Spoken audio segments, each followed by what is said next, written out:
What? I repeat. Oh, ladies and gentlemen, thank you so much for your waiting.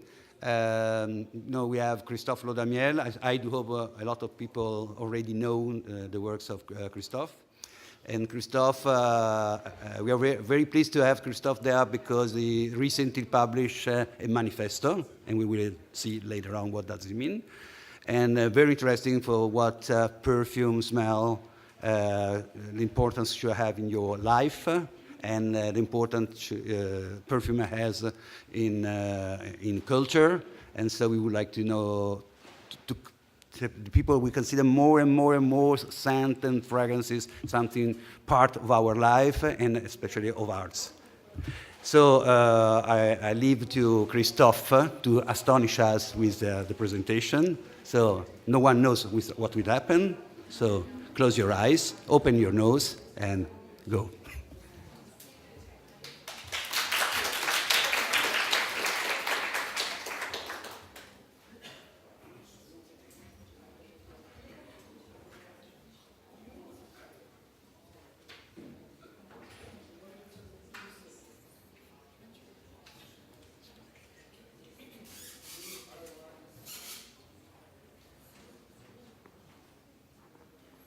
One, two, is that working? Yes.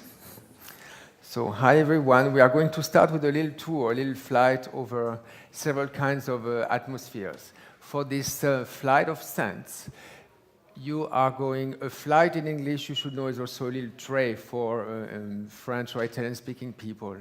So welcome on board Dreamer. Dreamer is my company, and we create fragrances for large corporations to very small niche brands. We create for very commercial projects to very elaborate artistic initiatives with galleries and museums.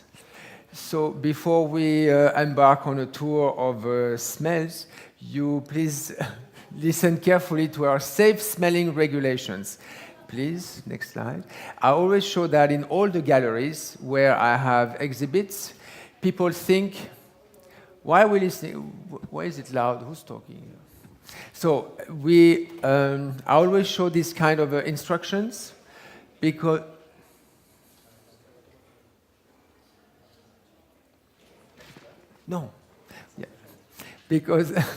because people think, number one, you cannot smell more than 3 or 4 fragrances a day in a session. In fact, perfumers, we smell many more. And when people come in a gallery and they smell 10, 15 fragrances, they have no problem with that.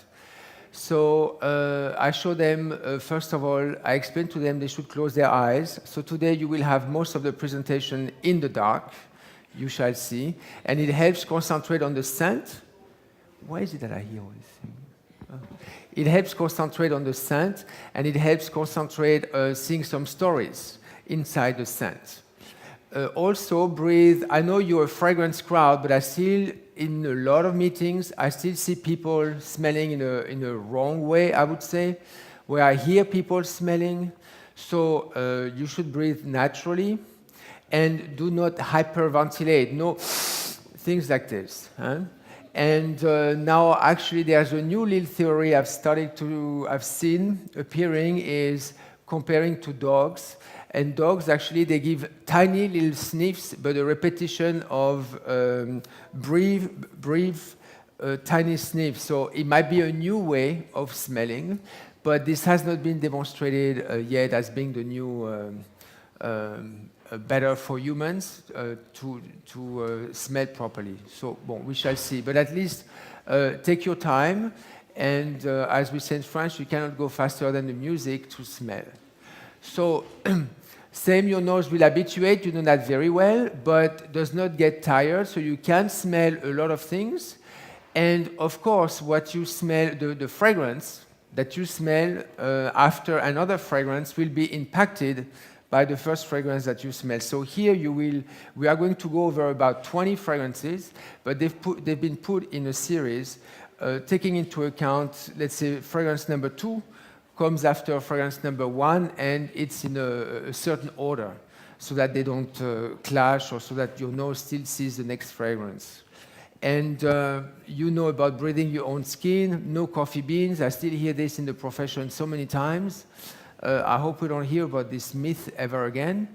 And then if you get tired at the end, it's not because you smell too much, it's because you have never learned to smell a lot. It's like if you start learning Chinese, at the end of the day, your head is going to explode. And because your brain is learning a new language. So with these little perspectives in mind, let's move on to our little scenario. Next slide. So if the dippers wouldn't mind, you should dip scent number 1 and distribute. We should dim the lights. So turn down the lights. We just need enough lights for the dippers to know where they are.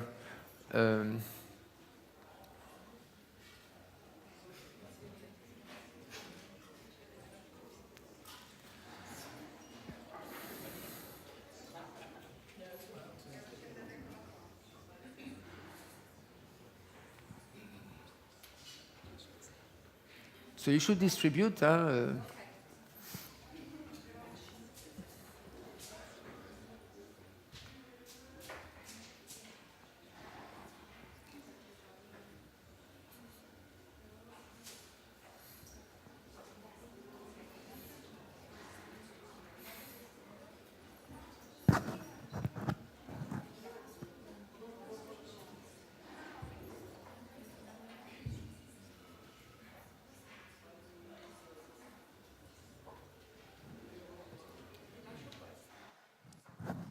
So when I do this kind of performances, the blotters are really counted per rows, etc. So I see people on the walls now.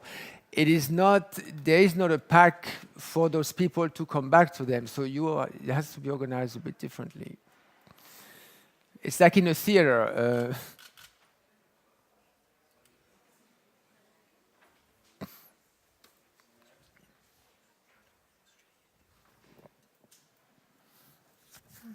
So we are going to start with a little cocktail, 2 little cocktails. Imagine you are at a party, and the waiters are passing by, and they offer a choice of little cocktail. The first one is an absinthe. This is what you're smelling right now.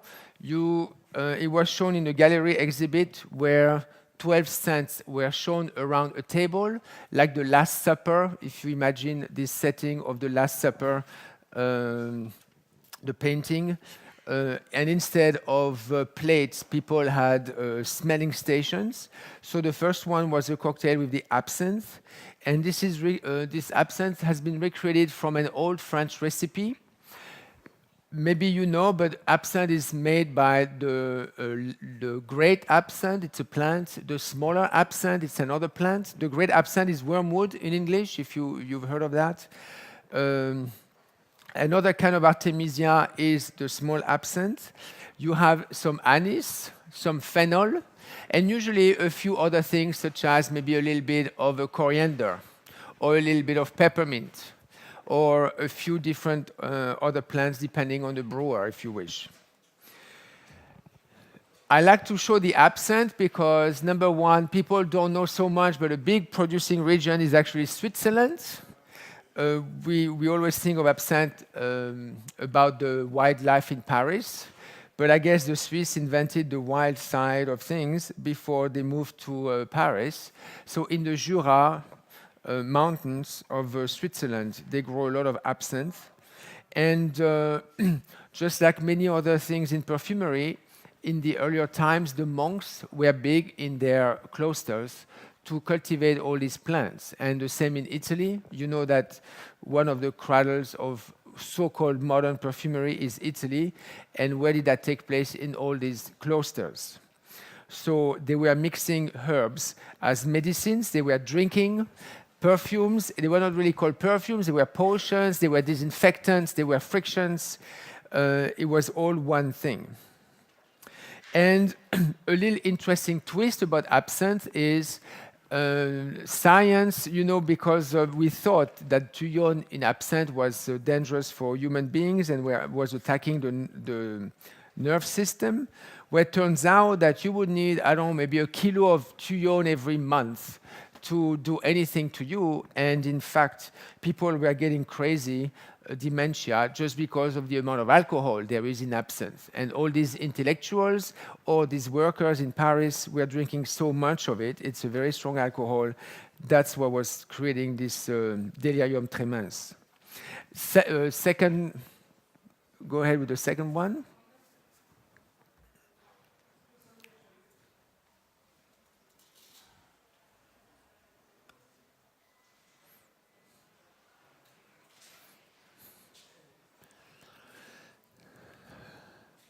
So you can already dip the third one as we're passing the second one. This way it's done.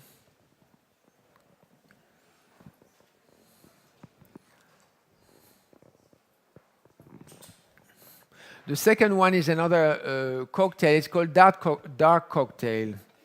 And this was shown as an event with Bono and Helena Christensen in New York to open a new music venue. And that was played in the air in the entrance.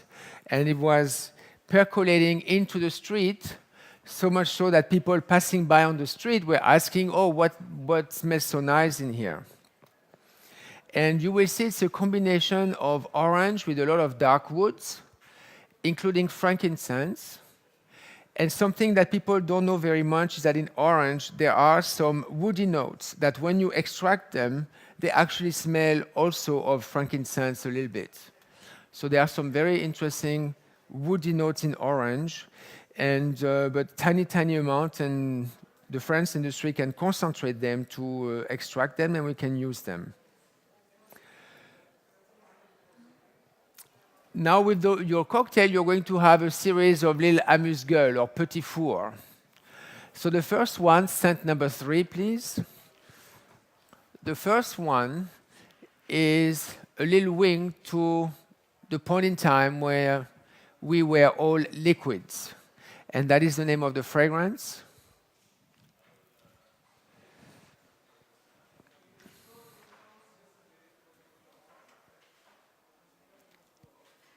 I just closed down a solo show in New York called Over 21. For Europe, it would have been over 18, so meaning for people over 18 or 21. And he had a few, I would say, controversial or sexual thing involved. And that was one of those little wings we had. So this is, so you're sitting in the dark. It is not that you have a pervert next to you, sitting next to you, but it does smell of sperm and egg, trying to recreate this fresh youth, freshness, what should I call it? Young freshness. You see, it's very optimistic as well, but starting from when we were just liquids, as we say. So that's a little amuse-gueule. So it's not a mise en bouche, when, as we say in French, it would be a mise en nez. Or it's not an amuse-gueule, it would be an amuse-nez, depending on your language. Then from the liquid, you know that I did quite so scent number 4, please.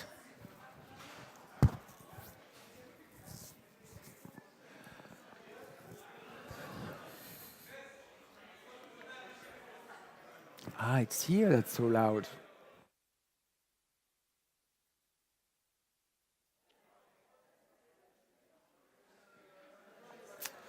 So you know I did a lot of work on virgin skin from the book and the movie by Suskind, and he describes in there the smell of a virgin.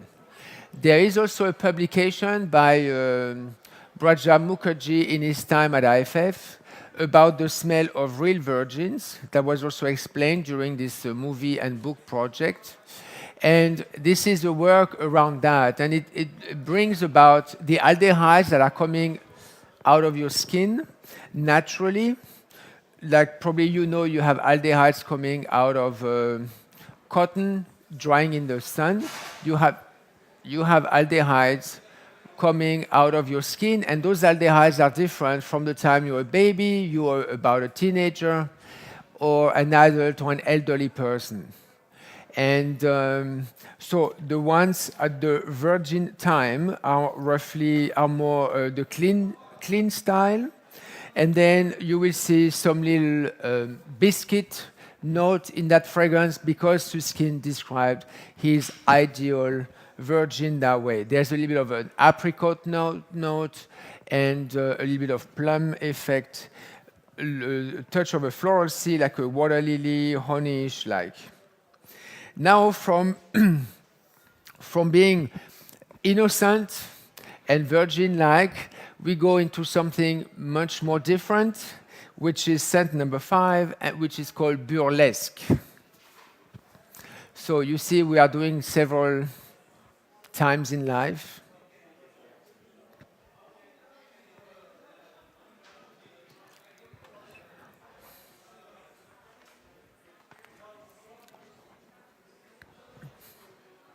So you will see this one is a totally different animal. You imagine you're in a cabaret in Berlin in the 20s or the 30s, the early 30s, and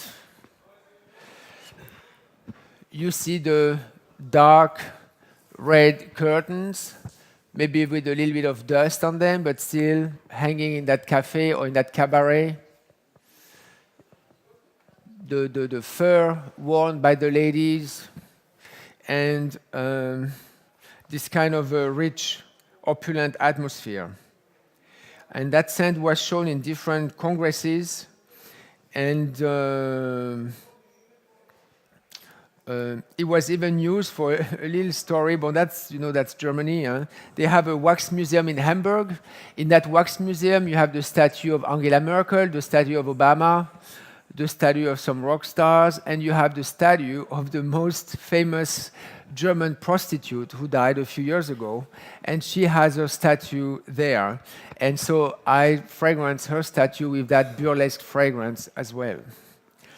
So, and when things are all joyful, they might turn, so scent number 6, please, they might turn into something a little bit less joyful. What's happening? Scent number 6.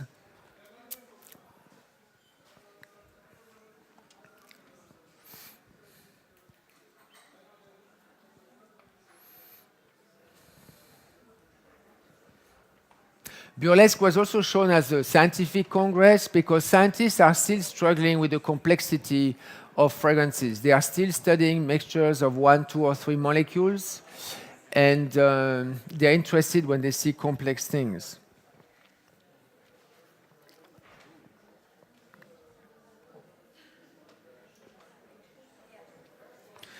So this one is totally opposite. This is when the joyful moments end up in something less nice, maybe a separation, maybe tears.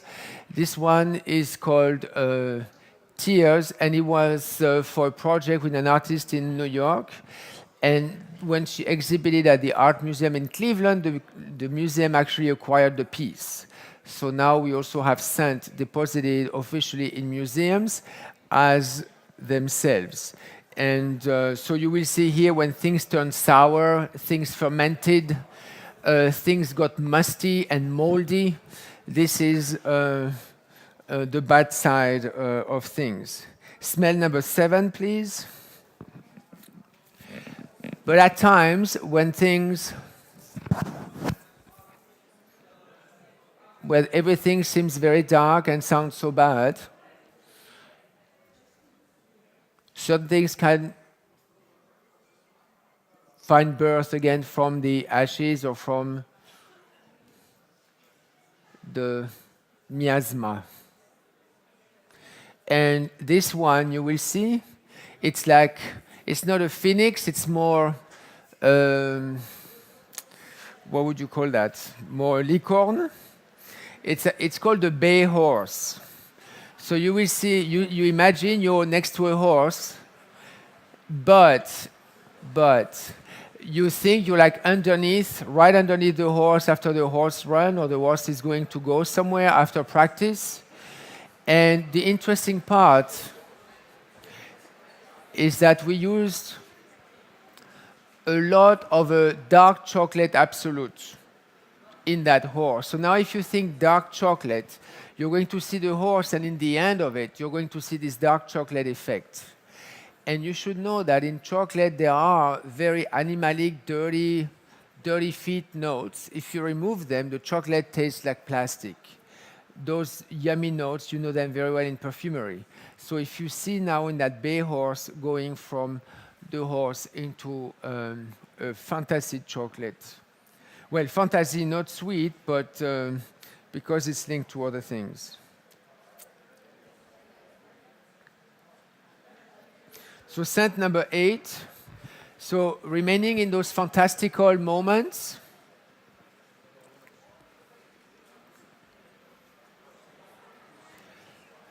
Maybe in dark dreams. You know, the horses were shown a lot in those paintings about people dreaming about the dark side of life, or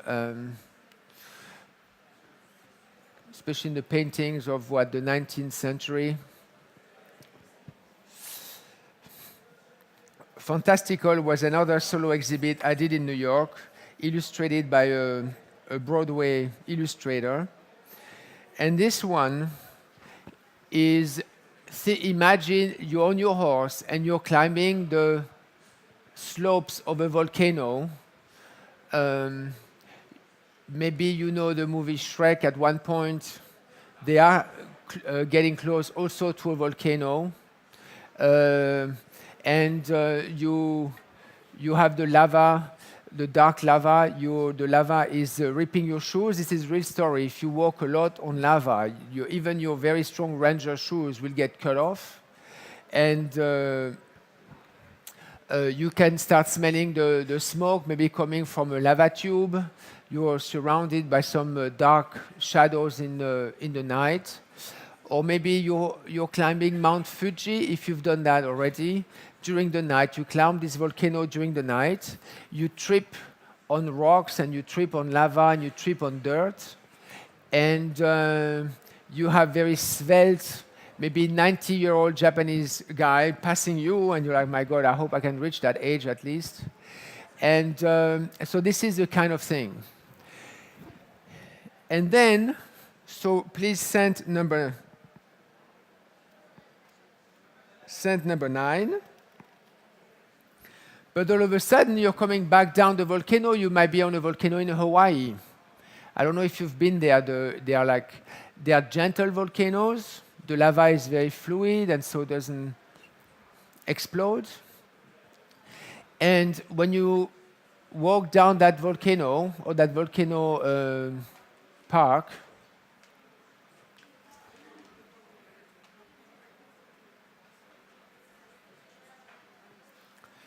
you arrive by the very wet area, for instance, on the hillside, the jungle, and this is a fragrance called Jungle 2. And you can see, so if you can see the dark soil, you can see the moss on the tree, the trunks. And now if I tell you, what about the ginger lily and the fresh orchids, and the moisture that is in that jungle, you see it as well. Depending on what you think about, you will see the two facets.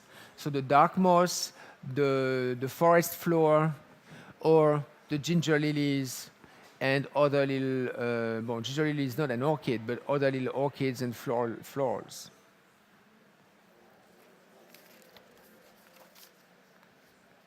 Scent number 10.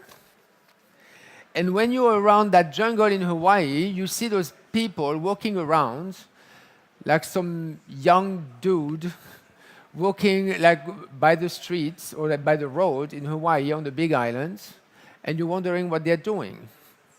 And this is the question I had asked the guide, and this is what they're selling: medical marijuana, so-called medical.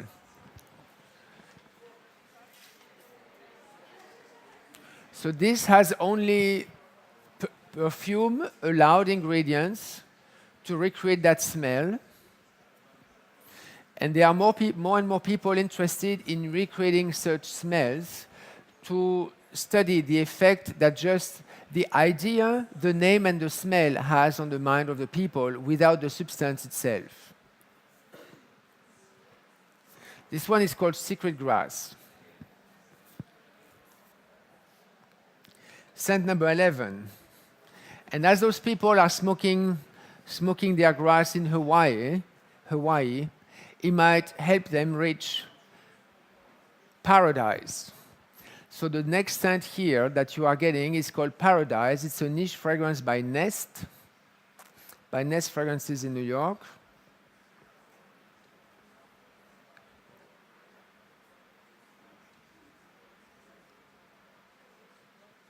Everybody has it. And I like to show it because you will see it's very citrus and very fresh, zesty citrus, a lot of orange, blood orange. There is ginger as well in there. And if you've noticed, there are not so many citrus fragrances on the market that are juicy. And there are reasons to that. It's because citrus notes, people don't know, but they're a pain in the neck to use. They're a pain in the neck for the perfumer because they disappear very fast. As soon as you put too much patchouli, too much this, too much that, they disappear. The zestiness disappears. They're very fragile. They have to be kept in a fridge.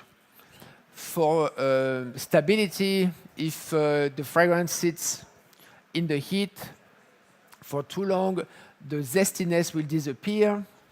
And for a factory, they're also a nightmare. They're very volatile. They have a low flash point. They're explosive, etc., etc. And it took 5 runs of the factory to make the first proper batch of this fragrance, and till we defined a special procedure to keep this fragrance. So citrus notes are loved by everybody, and I love to use them. They are, however, a pain in the neck, and a lot of people, I find, give up on them. Bon, they are used in a lot of fragrances, but bergamot is actually much more robust than orange or lemon, for instance.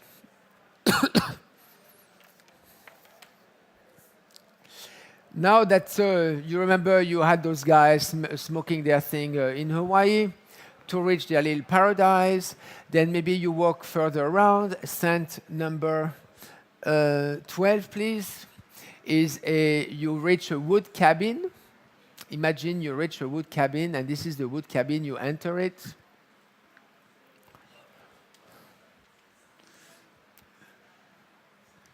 There might be a fire going on, a fireplace.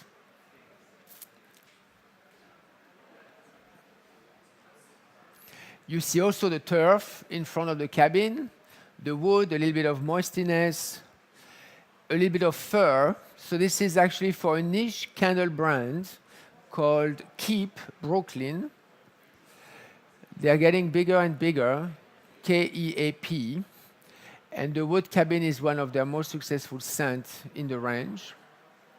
And they showed me some inspiration picture. One of the pictures had a wood cabin and they had a bear next to it. I said, you want the bear? I said, oh yeah, sure. So if you smell that wood cabin, you will see a little fur effect, animalic fur, and that's the bear next to the cabin. That's how you can put a little bit of humor in scents. And so you open that wood cabin and you smell scent number 13.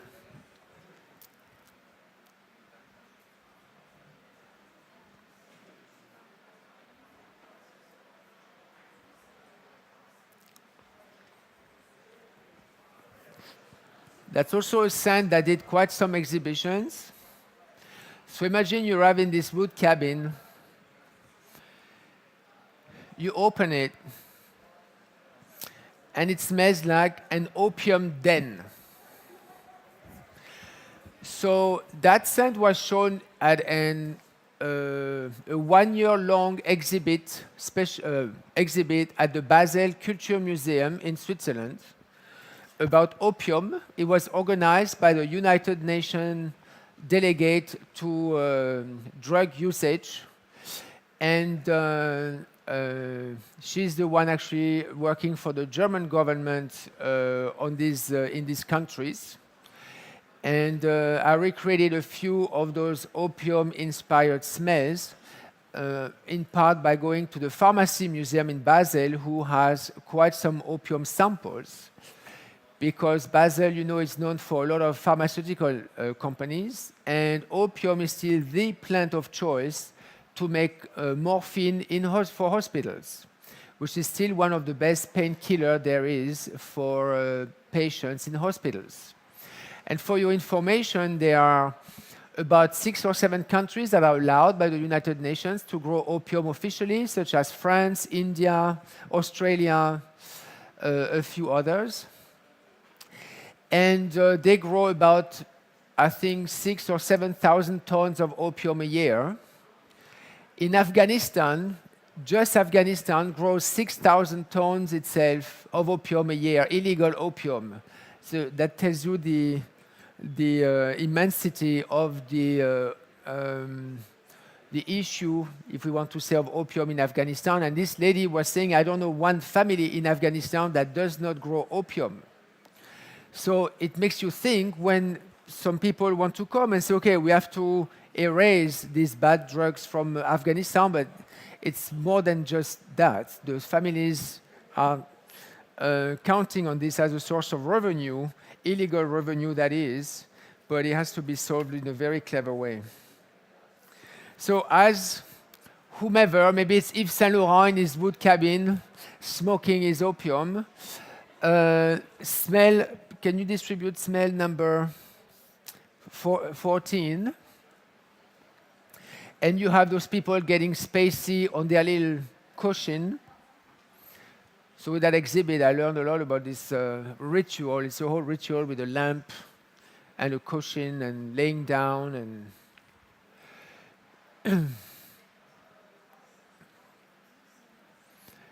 and so they get so this scent is called space wood. So this is a scent that is going to come out with my new brand called the Zoo. And there will be a whole range of scents to wear, niche fragrances to wear.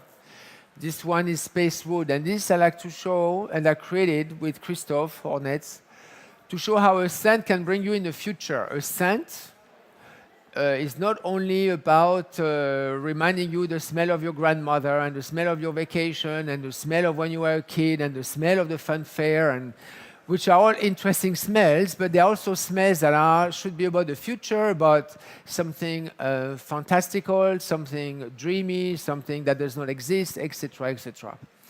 And so this is more one open, as I say, to possibilities and large spaces and thinking about the future. Space wood.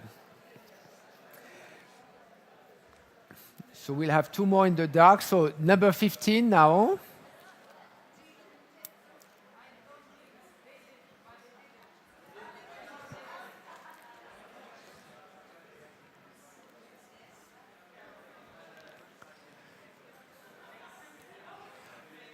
So that's number 15. As you're laying down, imagine you're laying down in that, not really that cabin now anymore, but let's say you are at a Roman banquet, a Roman feast or orgy. Or imagine you're in a castle where all these middle-aged kings and queens were having huge banquets and celebrations. And all of a sudden, there's a whiff of air and it smells like this. A flight of doves. You know the doves, the pigeons, the white pigeons? A flight of doves.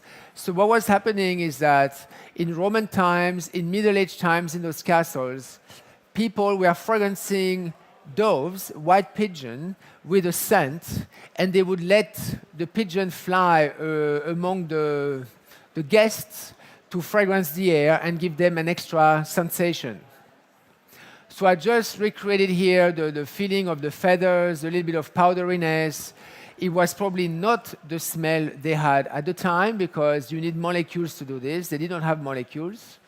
So at the time, they were most likely fragrancing the dolls with natural ingredients.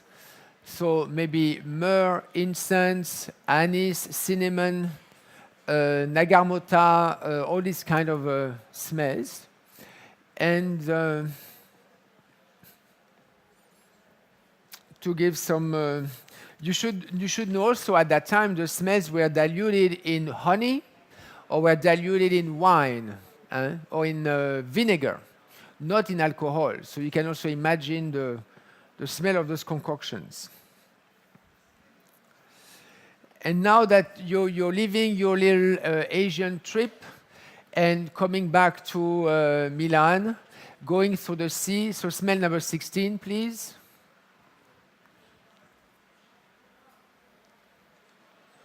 So imagine you're diving into the sea, going in the deep, deep down into the sea. You look from underneath, you see the seaweed, a little bit of light from above.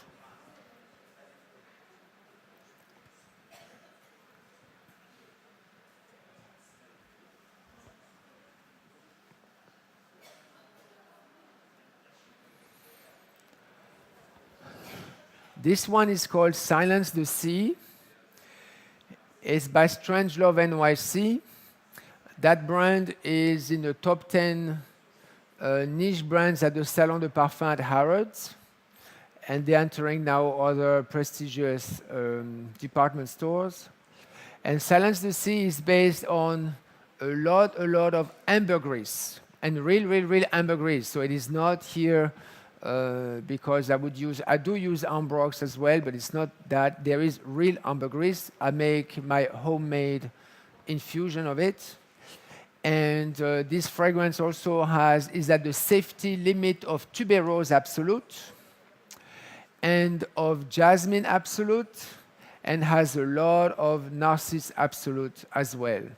And especially the Narcisse and the Tuberose, you will see, you wouldn't say it's a floral fragrance.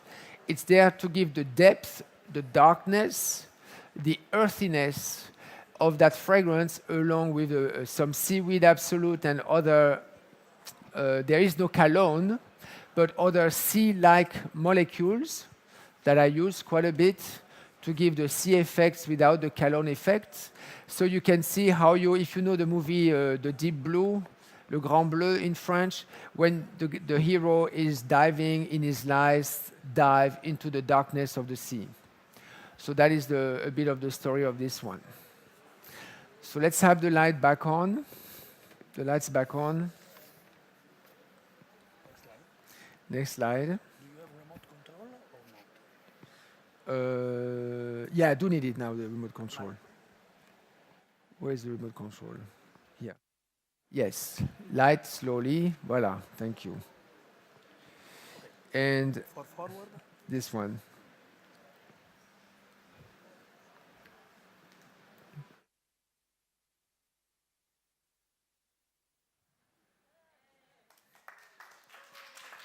Voila. So, we still have, sorry, my eyes. We still have, I would like to do 4. We have time to do 4. It's a little exercise, you will see. It's smelling, but there's an exercise with some visuals. But could you see a little bit what I was talking about? Or the different facets, the different stories, the different things? And how going from one scent to the next, you can still see the following smell of the scent. So we did 16 scents right there. And so you see it's manageable. It's all about how it's arranged. And you have to help the people also a little bit smelling. Huh? So now in the light, we're going to do something. So the one thing I didn't have because I didn't prepare the way I should have was there was some little bit of music to show the influence of music with scent in the dark. So that's another story I do at times. And here now it's going to be scent and visuals, especially you will see with this salon where there are a lot of fabulous visuals. I want you to understand how it functions. I do these experiments also at scientific congresses because even scientists, they couldn't believe it works this way. So that's going to make you think next time you smell in what environment. So let's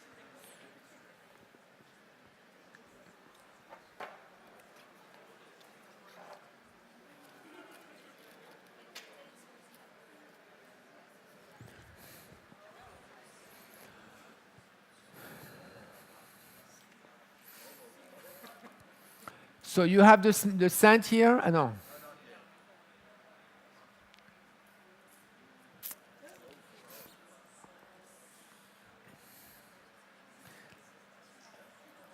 You have to pass and then you smell. You're not allowed to smell first and then pass. Otherwise, they're waiting here. Hurry up.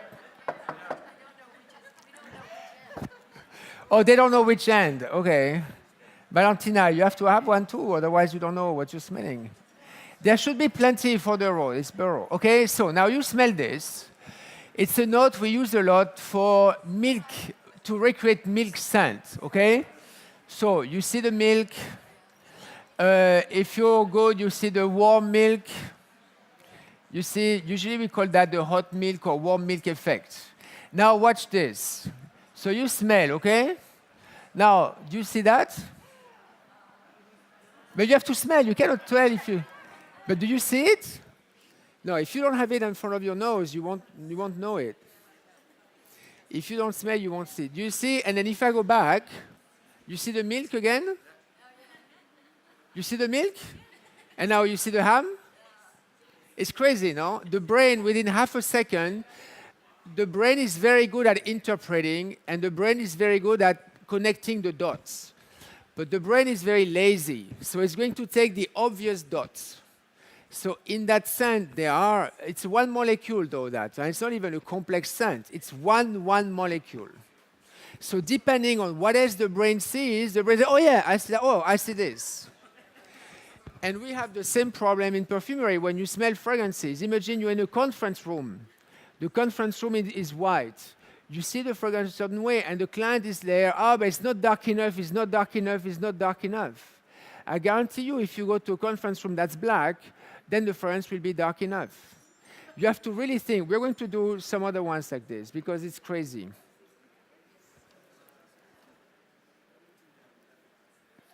Here, next one.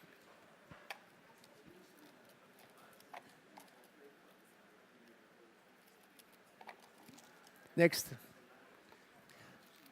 So take a few. Oops. No, like this, now you have to take, yeah.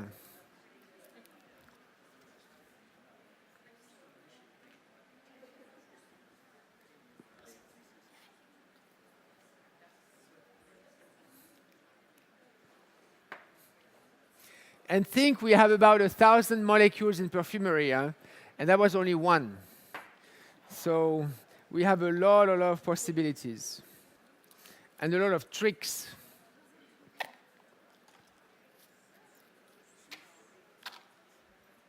So this one, Muguet patch. So it's a lily of the valley, Muguetto. Hein? You know, voilà. You know Muguet? That's Muguet. I hope you know Muguet here. So can you see the Muguet? Okay. Now, so you smell. Can you see the pear in there now? You see the pear? Crazy, no? You see the Muguet? But you see the pear. Well, it turns out in Muguet naturally, there is a lot of, it's so-called citronelyl acetate. It's a molecule that's also found a lot in pear.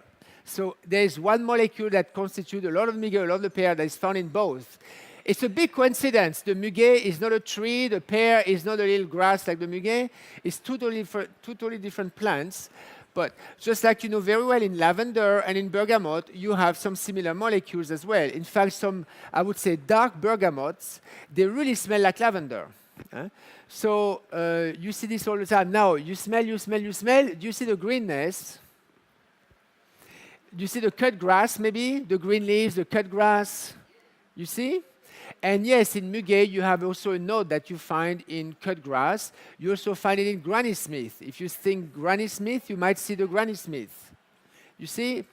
And it really happens in not even 2 seconds, it's half a second. You go like this, you're like, oh, and then you go like, oh.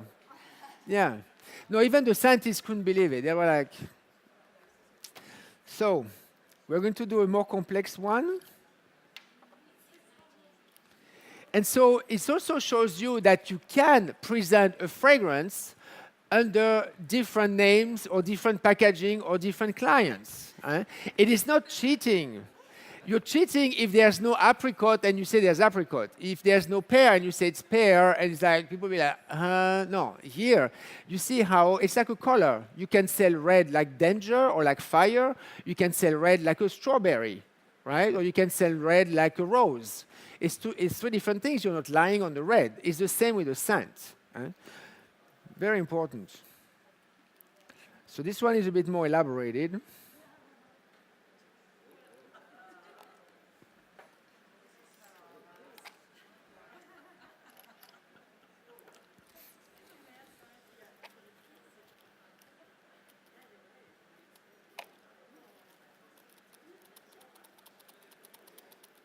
Took me a while to come to these experiments, to put the finger on it.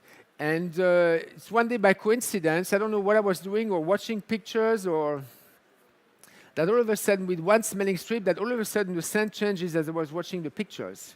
But that's, I'm thinking also when you present fragrances to other people, or another symptoms we have all the time, is that you smell a new rose or osmanthus or whatever with a supplier, you know it smells good. And then you go back to your office, you smell, and it doesn't smell the same. There is also that factor in there. So this one,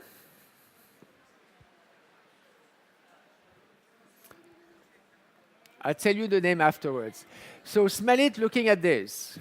Do you see some clear notes, floral notes, green notes? You see? Bon. Now do you see that in there? You see the animal in there? And now do you see the forest? I mean, you see maybe the turf of the forest, and you see how we went from one clean thing to something much different. So that smell is actually called, the visuals, I put them afterwards to do some exercises like that. That smell is actually the whip and the orchid. So it's very leathery. It's an homage to Mapplethorpe.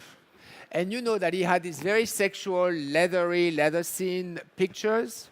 And he had those beautiful, pure pictures of florals, orchids and tulips and a few other flowers that had a long stem, so quite green, and then a little flower on the top. That's very Mapplethorpe.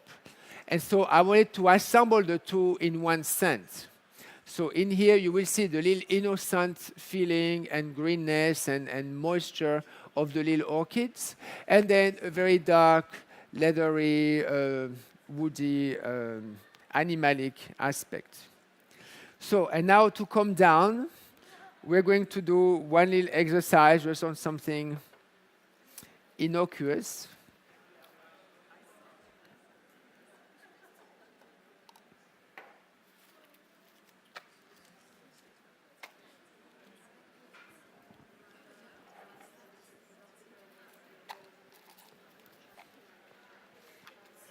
So, let's be clear, it doesn't mean that perfumery is shaky, and it does not mean that perfumery is subjective, what we are doing here. I told you, it's just like music, it's just like colors. At home, you should do that. You take one red wine, you drink it listening to bass, or to the funeral march, or to something really dark music. You drink your wine, you will see all these deep notes, and then you put a ukulele music in Hawaii or a little fluffy dance, whatever. You will see, all of a sudden you're going to see the light notes in the wine much more than the dark notes. So this is, yeah. So, in fact, perfumery is much more objective than we think. So, some blotters are a bit too deep, but that's okay. Voila. And we'll end on this. So I put a little bit too much here. So just go like that, if we can.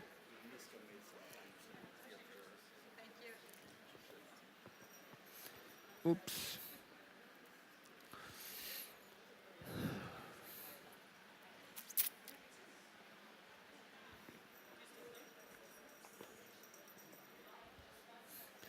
So this one, keep it more like this. We're going to do the exercise like that. First, you're going to try to think of tobacco, blonde tobacco box. You try to open the tobacco box or a blonde cigar or this type, and you go like this, just little whiffs, because this is found in tobacco, but very small amounts. But you will see it's that little fruitiness in tobacco. So don't keep it like this because you're going to see other things. But do you see a little whiff? You could say it's a tobacco leaf when you go like this, really. You see a little bit, or don't say yes just to make me happy. Bon. Now you forget the tobacco. Now you're going to think of honey. So think a flowy acacia honey, or you go like this if you're less romantic. So you see, think honey. Do you see that? So it's also found in honey. Now you stop. Now you're going to think of, apple jelly, or quince. You know the quince jelly? So think that. You see, you want to put the knife through it with the cheese, or just very aptly. To me, it's very cooked apple, even, in fact, even more than quince. You see that? And now the last thing. No, there are two things still. No. One is the very top note of a Sauvignon Blanc, but not the cassis, the fruitiness. The fruitiness of a nice, you could say a Gewürztraminer as well, a nice, fruity, fresh, white wine. You see? And now, so just breathe 2 minutes. And now the last one, you think of a rose bouquet. But also faint for the bouquet. Voilà. So that's damascenone. It's one molecule that is found in all these things I've just talked about. And we use it a lot in perfumery in small amounts. And it's to show you also the diversity and the chameleon effect of what we do. Voilà, so I hope you found it interesting. I hope it's going to give you some ideas for everything you do. And thank you for attending so well. Voilà.